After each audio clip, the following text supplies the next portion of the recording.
In this video, I'll show you how to create a sleek and modern opening where gray vertical panels move across the screen with a subtle flash, revealing your video in a clean and stylish way. Start by opening your project in CapCut Mobile and placing your video clip at the beginning of the timeline so the reveal feels controlled and intentional. Tap on the video clip to select it. From the bottom toolbar, tap on Animation to open the animation panel.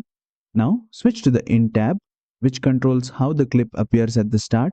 Scroll through the animation list until you find gray mask, then tap on it. Once applied, you'll see gray vertical shapes slide across the screen, combined with a light flash that cleanly reveals the video underneath. Remember, this animation is applied directly to the video clip, not as a separate layer. Use the duration slider to control how sharp the reveal feels.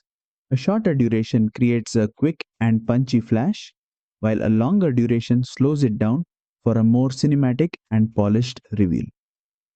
Preview the animation and adjust the timing so the movement and flash feel balanced. And that's it. You've successfully added a gray mask vertical flash reveal animation in CapCut Mobile. If this tutorial helped you, don't forget to like, share and subscribe for more fully detailed CapCut Mobile tutorials.